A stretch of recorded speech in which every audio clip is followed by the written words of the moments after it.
करेंगे गीता का 9वां अध्याय भक्त और भगवान का संबंध। कि भक्त और भगवान में क्या रिलेशन होता है उसके बारे में देखते हैं आज हम। ईशान क्या कहता है, महात्मा जी मुझे ऐसा लगता है कि अर्जुन अभी भी दुविधा में है कि युद्ध करूं या न करूं।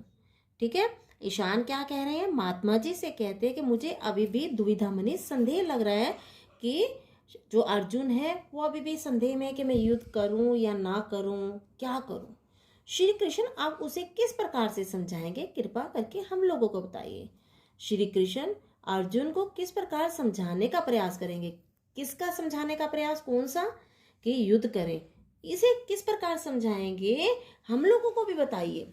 महात्मा कहते हैं श्री कृष्ण समझ रहे थे कि अर्जुन अभी भी युद्ध करने के लिए तैयार नहीं है। ठीक है, श्री कृष्ण को क्या मिल गया था, जानकारी प्राप्त हो गई थी जो अर्जुन है वो अभी भी अपने सगे संबंधियों को देखकर उन्हें मारने के लिए तैयार नहीं है। उसके मन में अभी भी शंका है, उनके मन में अभी भी क्या संदेह है वो देखते हैं हम। इस शंका को दूर करने के लिए उन्होंने उससे कहा, हे अर्जुन तुम निर्दोष हो। इस संदेह को दूर करने के लिए उन्होंने अर्जुन से कहा कि तुम दोषों से रहित हो। निर्दोष माने दोषों से रहित हो। इसलिए इस अत्यंत गोपनीय ज्ञान को मैं पुनः स्पष्ट करता हूँ। एक गोपनीय माने छिपा हुआ ज्ञान है, छिपी हुई नॉलेज की बात है, मैं तुम्हें उसके बारे में वर्णन करता हूँ। यह ज्ञान सभी विद्याओं का राजा है। जो मैं ज्ञान बताने जा रहा हूँ, ज्ञान की बात बताने जा रहा हूँ, कौन सा ज्ञान, एक गोपनीय छिपा हुआ ज्ञान, वो सभी जितनी भी विद्याएं हैं उन सब में श्रेष्ठ है। क्योंकि इसको ठीक तरह से जान लेने के बाद कुछ भी जानना शेष नहीं रहता। यदि आप इस गोपनीय ज्ञान को जान लोगे तो उसके बाद तुम्हारी जानने की किसी भी ज्ञान की बात को जानने की इच्छा शेष नहीं रहेगी। मैं सभी प्राणियों में संकल्प रूप में स्थित रहता हूँ। श्री कृष्ण कह रहे हैं अर्जुन से कि मैं सभी प्राणियों के अंतर प्रण रूप में विद्यमान रहता हूँ। ठीक है, लेकिन मुझ में कुछ भी स्थित नहीं रहता। अब वो क्या कह रहे थे कि सभी प्राणियों में मैं प्रण प्रॉमिस रूप में रहता हूँ, लेकिन मुझ में कुछ भी स्थित नहीं रहता। जैसे आकाश से उत्पन्न सर्वत्र विचरण करने वाली वायु हमेशा आकाश में ही स्थित रहती है। एग्जाम्पल देकर उसे समझाने का प्रयास करे, किसे, अर्जुन को। जैसे आकाश में उत्पन्न सर्वत्र मने चारों ओर, विचरण मने घूमने वाली वायु हमेशा आकाश में ही स्थित रहती है, वैसे ही मेरे संकल्प द्वारा उत्पन्न होने के कारण सारी वस्तुएं मुझ में ही स्थित होती हैं। कहते हैं यानी कि मेरे संकल्प, मेरे प्रण के कारण ही जो वस्तु उत्पन्न होती है वो सब मुझ में ही स्थित रहती हैं। अज्ञानी लोग मुझ परमेश्वर को स्थान मनुष्य मानते हैं। जो ज्ञान से रहित व्यक्ति होते हैं वो मुझ परमेश्वर को क्या मानते हैं, ये तो आम बंद व्यक्ति हैं, वो कोई श्रेष्ठ मानव नहीं है, ये कोई भगवान नहीं है, वो साधारण व्यक्ति है। लेकिन ज्ञानी जन मुझे सभी जीवों का कारण मानकर अनन्य भाव से मुझको भजते हैं। लेकिन क्या कहते हैं श्री कृष्ण जी की, जो ज्ञानी व्यक्ति होता है वो मुझे सभी जीवों का कारण मानकर, यानी कि सभी जीवों को उत्पन्न करने वाला मैं ही हूँ, ये समझकर अनन्य भाव से मेरे को क्या करते हैं, मेरी भजन करते हैं, मेरी पूजा करते हैं। जब तुम गहराई से विचार करोगे तो इस बात को स्वयं समझ जाओगे।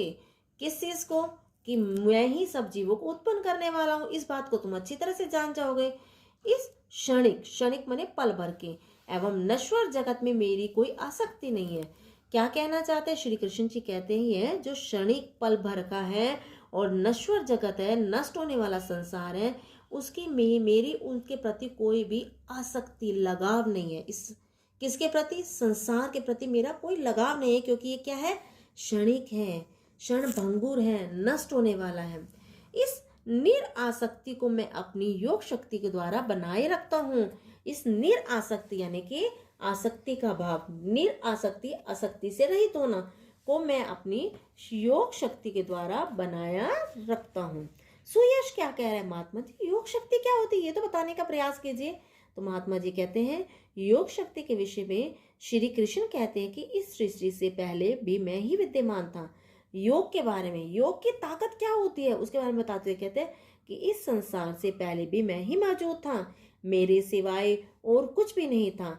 सृष्टि के उत्पन्न होने के बाद जो कुछ भी इस संसार में दिखाई देते हैं, यानी कि संसार के उत्पन्न होने के बाद जो कुछ भी दिखाई देता है वह भी मैं ही हूँ। वस्तुतः वास्तविक रूप में प्राणियों को मेरे अतिरिक्त उत्पन्न करने वाला कोई नहीं है। वास्तव में जितने भी प्राणी हैं उनको सबको उत्पन्न करने वाला मैं ही हूँ। इनका विनाश, आगे क्या कहते हैं कि विनाश करने वाला भी मेरे अलावा कोई नहीं है, कि इस संसार को नष्ट करने वाला भी मेरे अलावा कोई नहीं है। उत्पत्ति माने उत्पन्न करना, विनाश माने नष्ट करना, तथा जन्म मृत्यु का लगातार चलने वाला यह चक्र मेरी ही लीला है। यानी कि उत्पन्न करना, नष्ट करना, किसी जीव का जन्म लेना, उसका मृत्यु को प्राप्त हो जाना, यह जो चक्र चलता रहता है, जन्म और मृत्यु का एक चक्र है। जैसे चक्र लगातार क्या करता रहता है, गोल गोल घूमता रहता है, ऐसे ही जन्म और मृत्यु का जो चक्र है वो भी घूमता रहता है। लेकिन यह कार्य भी मैं स्वयं नहीं करता। जो कौन सा, उत्पन्न करने का, जन्म करवाने का और उसे मृत्यु देने का, ये काम भी मैं स्वयं नहीं करता। कौन कह रहे हैं? कृष्ण भगवान कह रहे हैं। मैं अपनी योग माया की सहायता से जन्म मृत्यु के अधीन इन सभी प्राणियों की बार बार सृष्टि करता हूँ। योग माया, मैं अपनी योग मेडिटेशन के उससे सहायता से ही क्या करता हूँ, जन्म मृत्यु के अधीन इन्हीं सभी प्राणियों को बार बार इस संसार में सृष्टि मैंने निर्माण करता हूँ। मैं अपनी किसकी सहायता से? योग की, ठीक है, माया की सहायता से।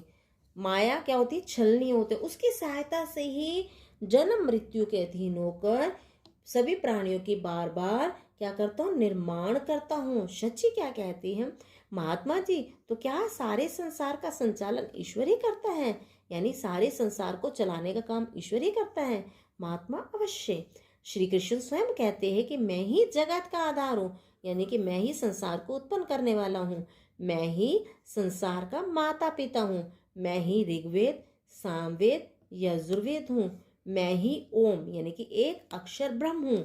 मैं ही सभी प्राणियों को उनके कर्म के अनुसार फल देता हूँ। यानी कि जितने भी प्राणी हैं उन सभी को उन्होंने किस प्रकार के अच्छे या बुरे किस प्रकार के काम किए हैं उन्हीं के अनुसार उनको फल देता हूँ।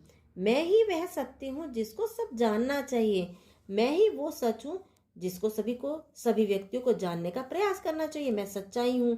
मैं ही मोक्ष हूँ, यानी कि जन्म मृत्यु के चक्कर से मुक्त होने वाला मैं ही हूँ। अतः मैं अंत में सब मुझ में ही लीन होते हैं। श्री कृष्ण कह रहे हैं कि मैं ये बताना चाहता हूँ कि जितने भी व्यक्ति हैं सब मुझ में ही समा जाते हैं। लीन होना मतलब समा जाना। मैं ही सब पर शासन करता हूँ, यानी कि सब पर, सबका राजा कौन है? श्री कृष्ण ही। मैं ही सबका साक्षी भी हूँ, ठीक है। मैं ही यानी कि साक्षी मतलब प्रूफ भी मैं ही हूँ।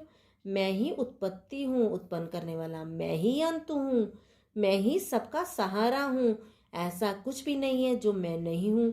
जो भक्त सृष्टि के कण कण में मुझे देखता है, यानी कि जो सच्चा भक्त संसार के कण कण में मुझे देखता है, उसको अपने लिए कोई चिंता, संकल्प माने प्रण अथवा याचना नहीं करनी पड़ती। यानी कि उस व्यक्ति को किसी प्रकार की टेंशन नहीं होती, ठीक है, और किसी प्रकार का उसको संकल्प नहीं करना पड़ता मैं ये करूँगा, और उसे किसी के आगे हाथ भी नहीं फैलाना पड़ता। उसका सारा योगक्षेम, योगक्षेम क्या होता है? अप्राप्त वस्तु की प्राप्ति और प्राप्त वस्तु की रक्षा मैं ही करता हूँ। यानी कि जो उसके पास, उस व्यक्ति के पास जो वस्तु नहीं है, ठीक है, वो मैं उसे प्रदान करता हूँ, और जो उसके पास है उसकी रक्षा भी मैं ही करता हूँ। अर्थात अपने भक्तों के सभी काम मैं स्वयं करता हूँ। जितने भी भक्तों के काम होंगे वो मैं स्वयं करता हूँ।